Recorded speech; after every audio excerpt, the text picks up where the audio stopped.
Hello, ladies and gentlemen. My name is Kurt. Welcome back to Firelines Bust. We've got some skeleton noises happening outside, but welcome back, like I said, to Firelines or Bust. Oh, okay. Hello. Gah. Oh, no. Let's not do that. Let's not do that. Alright, these guys are guys. Wolfie is right out there, too. This is precarious. Oh. Okay, whew. We are safe-ish, so I'm just gonna run on out.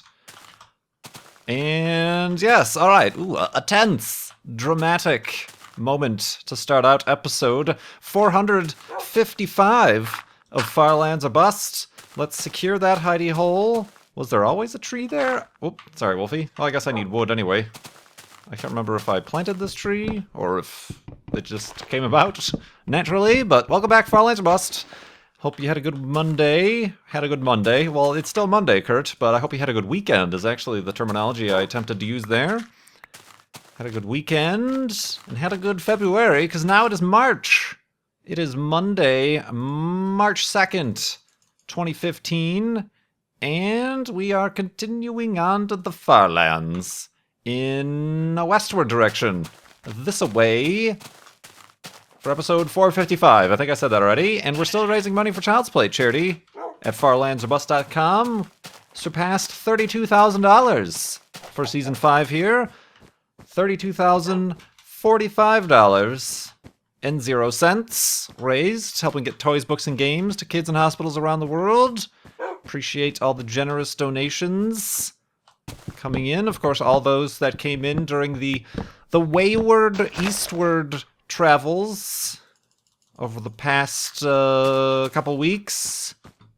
Ended a little bit ago, but now we're heading back west. And actually, I've forgotten to keep track as to our position. You know, as to know when we're actually going to be making positive movement towards the far lands, as opposed to trying to catch back up. I don't think we're ever going to see any landmarks that we have seen, you know, like the archway east point, west point, the western archway house that we built sort of haphazardly before we turned around and headed west. I don't think we haven't seen any elevated hidey holes or anything. We are forging new terrain as we continue, and we're just going to keep continuing. We will pay no matter to that. We will pay matter. Speaking of making progress and reaching destinations, Dawn, the Dawn spacecraft, will finally reach Ceres, the dwarf planet Ceres, located between Mars and Jupiter. It is the largest object in what is known as the asteroid belt.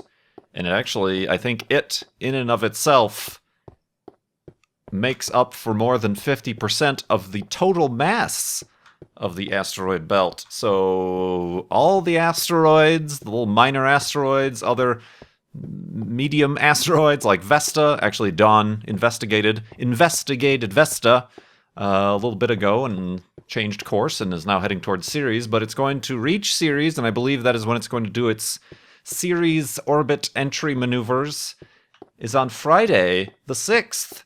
So stay tuned for that. We've already gotten some closer pictures than we've had ever before, and we're getting very interesting looks at the white spots. Still very, very wild and interesting theories about what the white spots are. Perhaps recent meteorite strikes that have uncovered the ice underneath the rocky surface.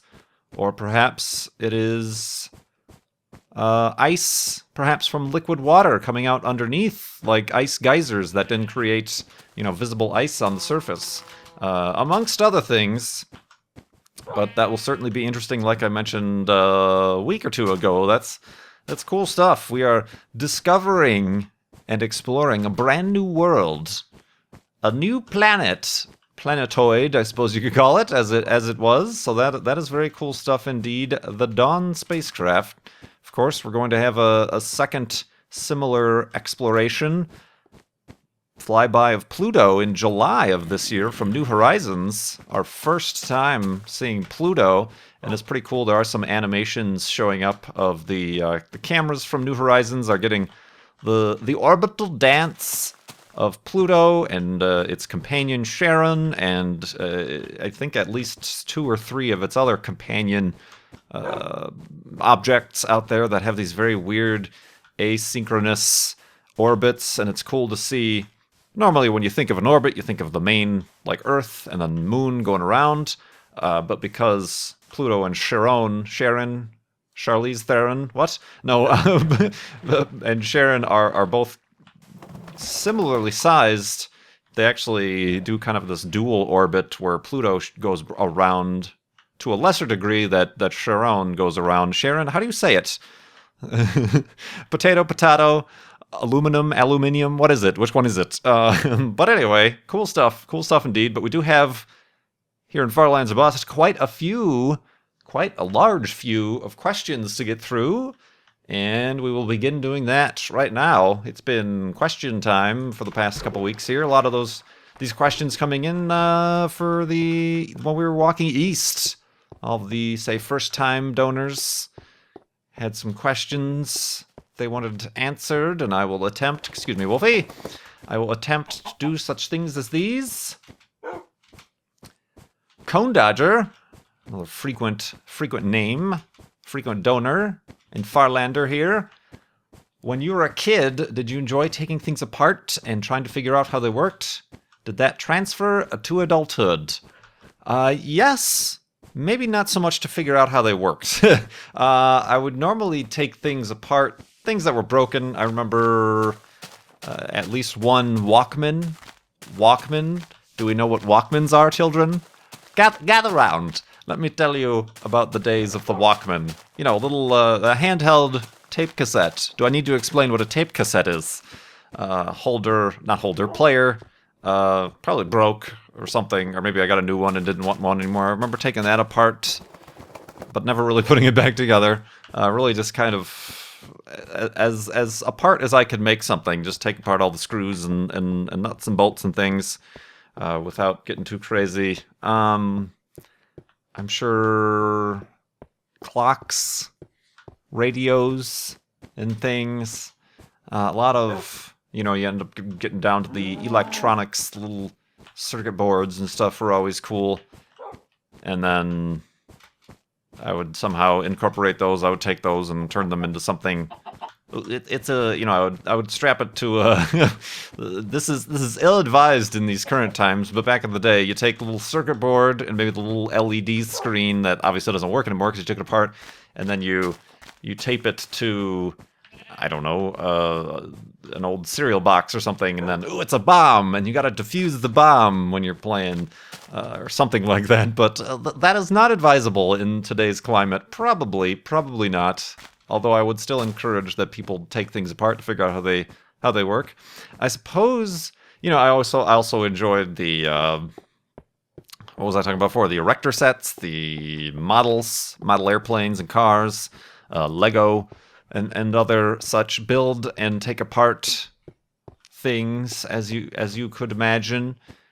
So has that carried over? Yes, in that I generally attempt to fix things that are broken, either household or appliance or otherwise, instead of calling somebody else. I mean, I suppose if it's something that requires some sort of expertise, like a dryer or washer or water heater or something like that, I'm not gonna be messing around with that sort of business. This is a spawner. It is a spider spawner as well. This one might not be worth it. This might go easier if we have a bunch of sand. Let's have Wolfie sit down. Good job. Well done. And let's try this out really quick, since we're going to be setting up for an elevated hidey hole here anyway. So yeah, definitely that. I mean, it's extended to the point, not so much with cars, a little bit with cars.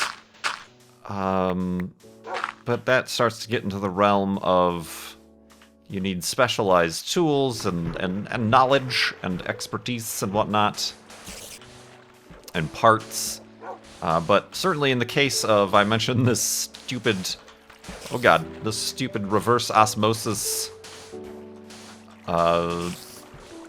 what's it called? A filter system on my kitchen sink that continues to give me problems. I keep thinking I fix it, and then it works for a little bit, and then it doesn't fix, and I get angry. So angry! So, we're gonna have to figure something out there. I've replaced 2 parts, ordered 2 parts, and replaced them. And, the problem remains. Alright, let's go to sleep here, and then we'll continue trying to excavate this spider spawner. Whoop. In the morning, I say, ... ellipses, in the morning.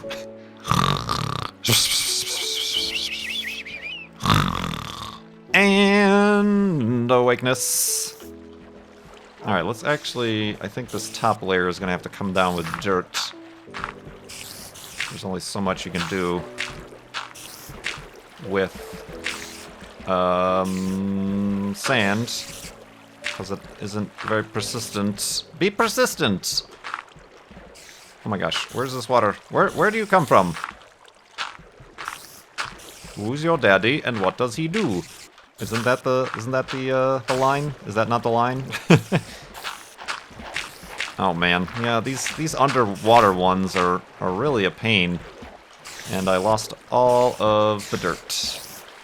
Oh, I think a spider's dying at least. Oh! Come on, give me the dirt. Oh, you boob. You boob!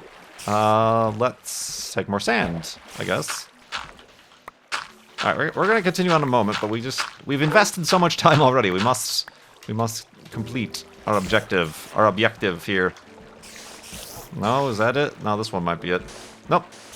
There we go. Yeah, that was the ticket.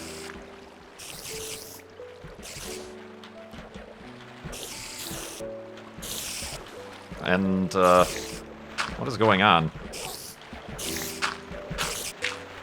Alright, it's clearly a spider spawner. I'm gonna break it, because they seem to be still spawning for some reason. And dying. They're dying as well. Okay. That is a terrifying noise that continues. Both terrifying and annoying.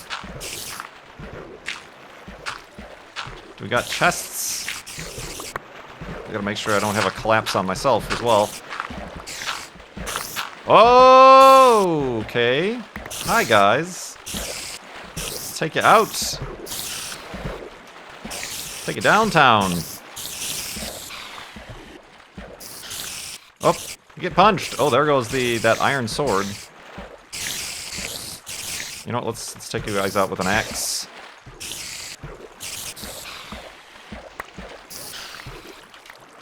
Where's this water coming from? Oh my. Huh. Where are all your treasures, my friends?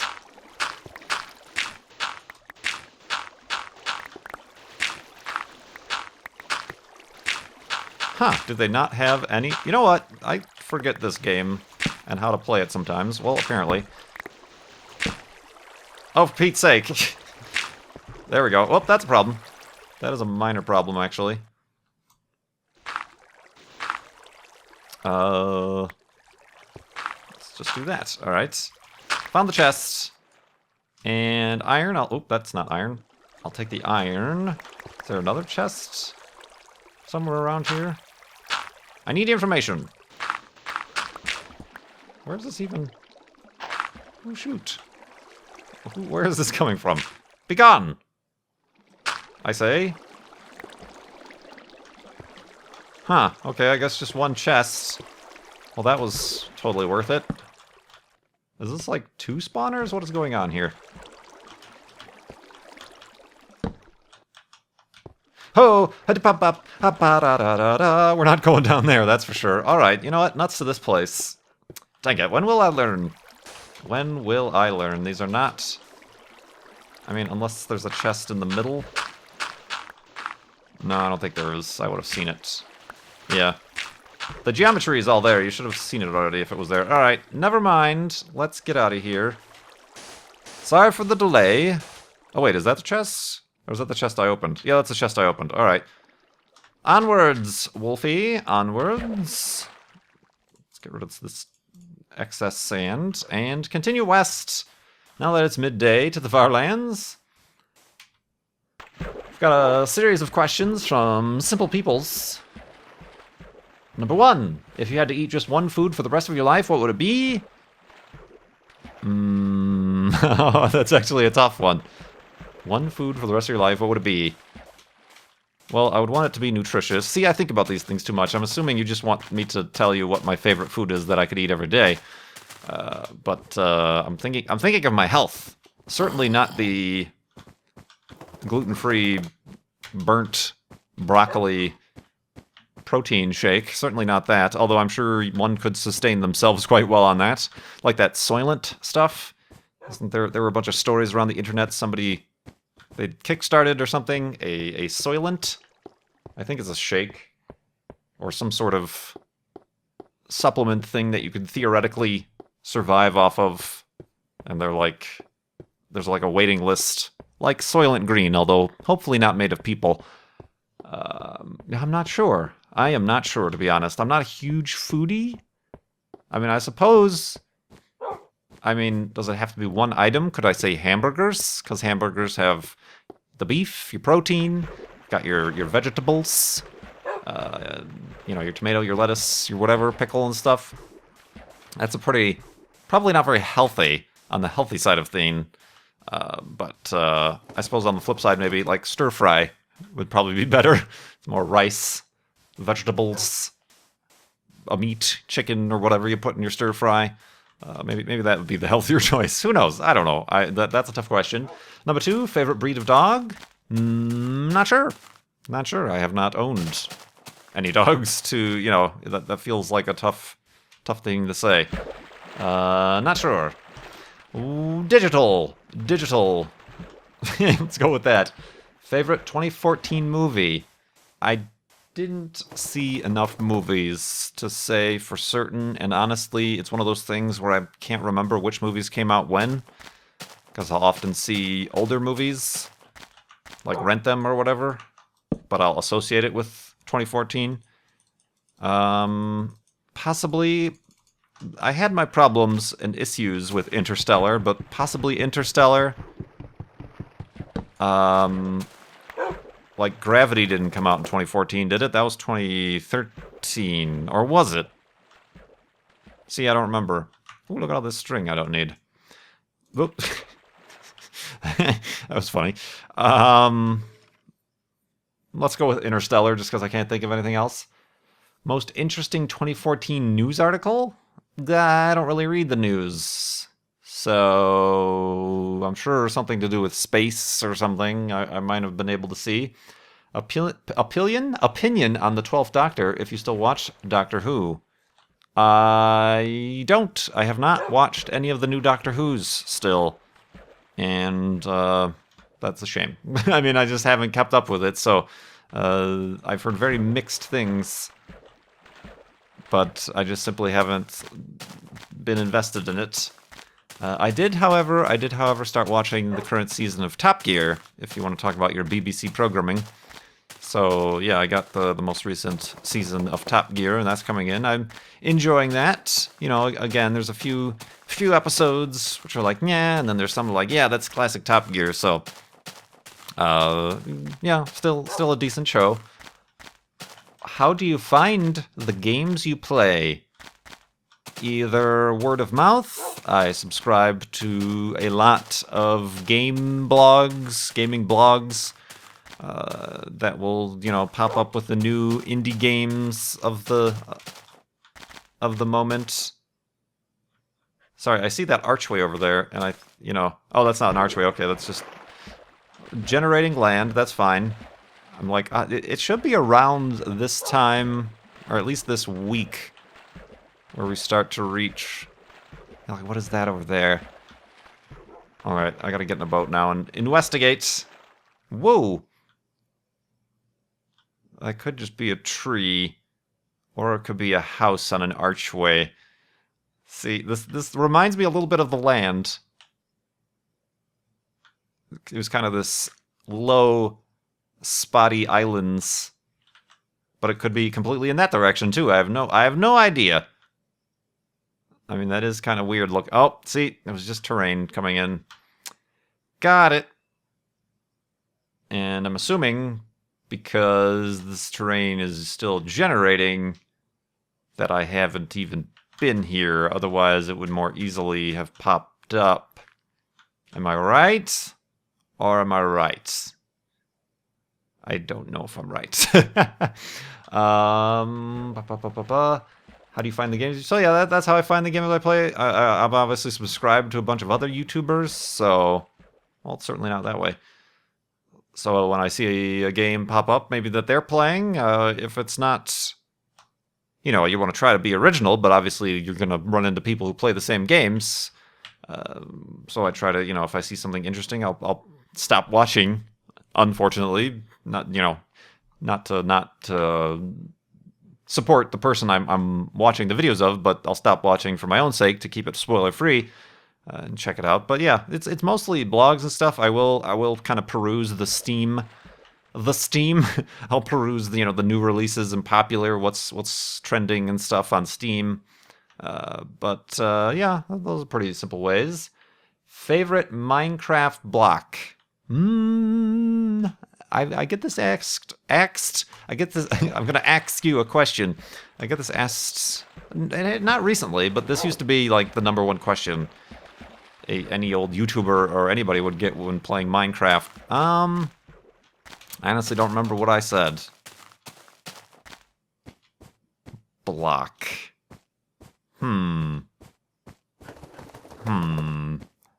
I probably in the past have answered diamond, because it's the most useful. Not sure if I would... Whoa! Say that again? Maybe not the most useful, but the most...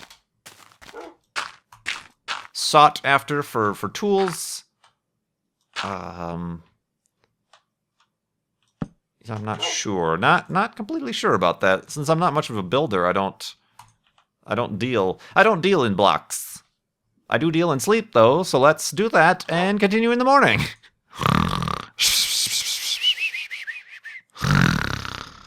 And awakeness. Woof. And do you need a bone? Did you eat that or did I? I don't know. Let's see here. Oh, that was all from Simple Peoples. Thanks for your donation and the questions. From Broken Brow. I'm sorry, not bro. Brow. Your eyebrow is broken. Broken Brow. Referencing your previous notion of drawing cartoons before recording YouTube videos, I'm curious to know, aside from graining, who your artistic influences in relation to your drawings, and how those influences are relevant to the content you create today. Whoa! Did that sheep just glitch out, or am I seeing things? Like, when he spawned, he oh, maybe he tried to spawn out here on the ice, but then it said, no, the closest land is where you should spawn. Or maybe I'm just seeing things. Both are very popular, possible. Both are very possible outcomes. Yeah, definitely The Simpsons. Definitely Calvin and Hobbes. The what's his name? I forgot the name of the cartoonist who did Calvin and Hobbes. Bill Watterson? Is that who it is? I think so. Probably kind of my generation of television cartoons, the Animaniacs, Tiny Toons, that whole lot. It's probably a lot of the gestures and the hands I got from cartoons. Hands can be very expressive in cartoons. For whatever reason, I got very good at drawing cartoon hands. Your four-fingered, probably a little bit coming from The Simpsons there. So yeah, I did rather religiously on Sunday, nonetheless, read the Sunday papers growing up, all through elementary, middle, high school, even, as long as we were subscribed to the paper, I would always read the Sunday comics the color insert, the color comics insert, which was kind of a, like I said, a oh god, oh careful Wolfie, careful Wolfie. Yeah, good job. You didn't come down here. I should have known I was gonna make that. So yeah, I rather consistently read the comics. So there's a lot that went into reading those. Bunch of comics in there. So yeah, I'm not sure how it influences the content I create today because I'm not really. It's not cartooning. I suppose if anything, it's just how it has shaped my sense of humor. Perhaps a little bit. It's hard to explain. I haven't really. I haven't looked into the schools of humor or the different types of humor, the slapstick versus the observational versus the this, that, or the other.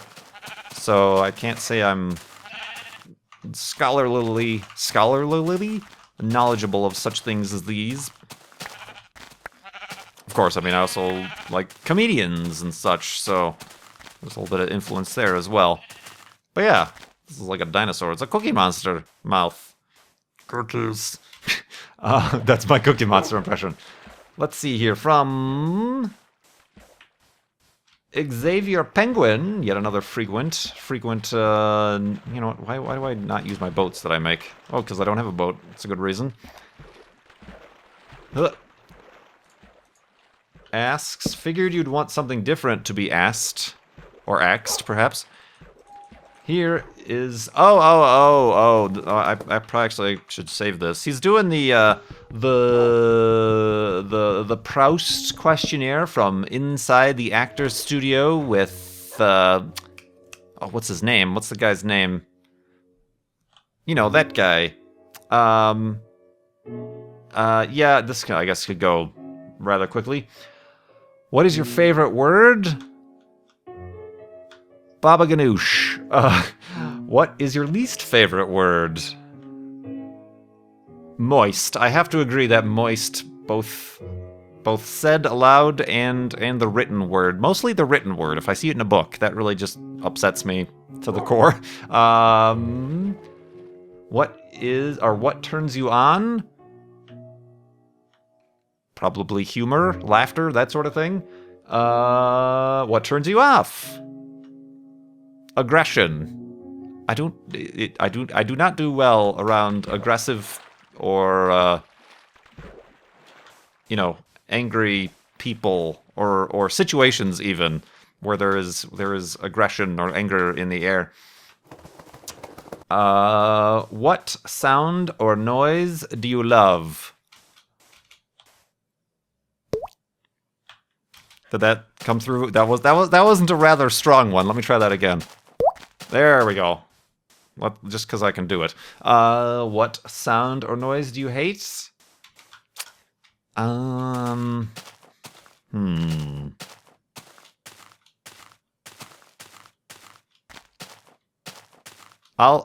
so much anymore, but I'll go with tornado sirens.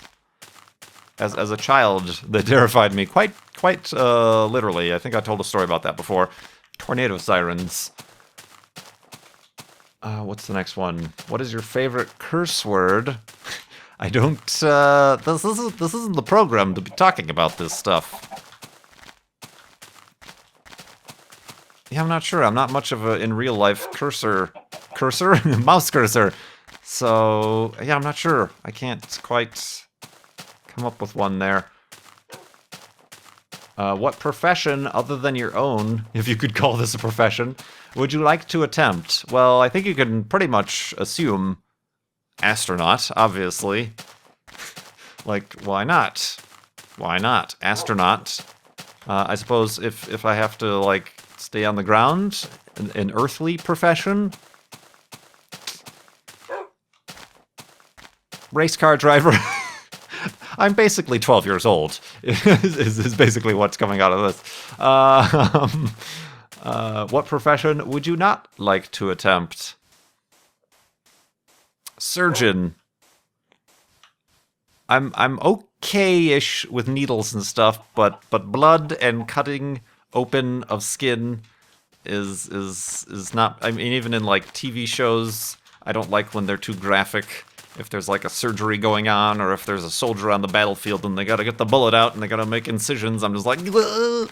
So as much as I appreciate what they do, and would I appreciate what they do if I doth need it be done on me, I do not want to be present for the event. So yeah, let's go with that. So that thank you very much. I think I got them all there.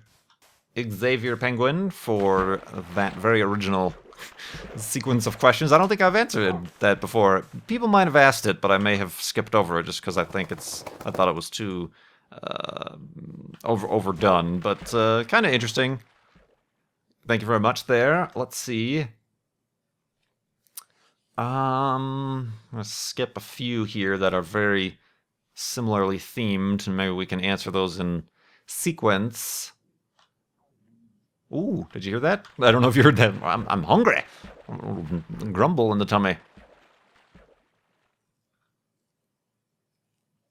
Oh, well, this is not sorry, Matt Rowe. This is not relevant right now, but he says since we're in the spirit of the East, not anymore, but we were in the spirit of the East, if you had to move to a country in the Eastern Hemisphere, what country would it be? I don't think there is an Eastern Hemisphere. Hemispheres are north and south, am I right? There's the Northern Hemisphere and the Southern Hemisphere. That is the definition of hemisphere, half of a sphere, and that's we split it up via the equator. Am I thinking? Is this correct? Any map makers? Is there a term for map makers? Cartographers in the audience that can correct me? I'm assuming you mean like there's the West is known as kind of the West. Maybe it is hemisphere known as hemisphere. Maybe if you split the Earth vertically from pole to pole, is that known as hemisphere too? I don't know. Vertisphere? Vertical sphere? Longisphere? Longitudinally? The East, I'm assuming, people refer to the East as Asia, Asian countries and whatnot. But if I had to live, what country would it be?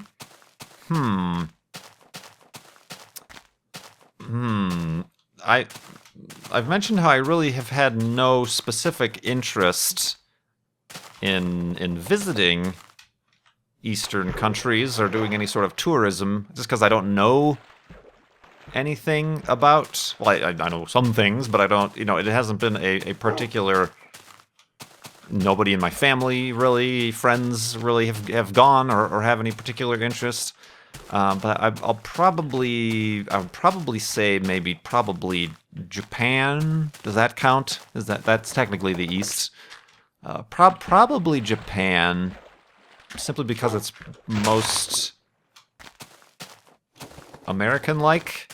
I could be completely wrong. I could be very well and completely misinformed about such things as these, but it seems to be the most Western-ish, or at least have the most Western leanings and kind of layout and maybe not traditions, but it does seem like most people from the United States, they will go to Japan for, say, to teach English after they're done with college, or to do this, or to do work, or to do business, or this, that, or the other. So probably Japan. Let's go with that. Is that the right answer? See, I simply don't know that much. Is there a spider following me? What is this noise? Wolfie, he's pushing me around, making me screw up this hidey hole. Oh no, we've got gravel. Wolfie, nope, stay seated. We've got a gravelly situation here. Oh, this spider might be close. Yeah, I hope. Well, it doesn't sound like there's a... Oh, I should not have done that. It doesn't sound like there's a spawner or anything, because it's just the one. But I hope that doesn't impede my ability to sleep here. But we will sleep here, or at least attempt to sleep here, because it's the end of the episode. Oh, I guess we're blocking ourselves off with iron, or cobble. Episode 455 of Far Lands of Bust. Some interesting things. The spider. It is the episode of the spider. We had that annoying spider spawner. Let's just do that. I hear footsteps. Oh, My own footsteps. Yeah, we had that spider spawner that kind of distracted us for a while. We had some very good questions from donors to Child's Play charity at farlandsbus.com. Sorry, now all I can think about is that I'm hungry and I want lunch. Oh, there goes my stomach again. Feed me, Seymour. Let's do that. And I'm also concerned about this spider, but I think we're okay. Let's also make a boat. And why not a shovel, since ours is about to break? We've already made another axe. Because we've been axed questions. But yeah, there we have it. First episode of March, and of course, March 6th is technically the quote-unquote anniversary of the start of this series. Series as in episodic series, not series as in the planet that we're about to visit on Friday. But yeah, I want to plan some sort of anniversary mini live stream. Obviously, when we do reach $50,000 for the season, that will be when we do the flobathon, at the end of which we press F3, but that looks like that might not, unless some of you are feeling extra generous. I don't know why I said it with a lisp, but doesn't look like that'll be happening this month, but let me think about it. I'll probably have to look at what it's coming up soon, the 6th, obviously. But I might have to look at the date we actually started walking to the far lands and maybe schedule it around that time. So look forward to that announcement and information about that. I do appreciate you watching. And like I said, donate to Child's Play charity if you can. If you can't, that is quite all right. You are a welcome Farlander regardless. And I hope to see you in the next episode. My name is Kurt. Thanks so much for watching. I'll see you next time. Ooh, I said that weird.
Cookies.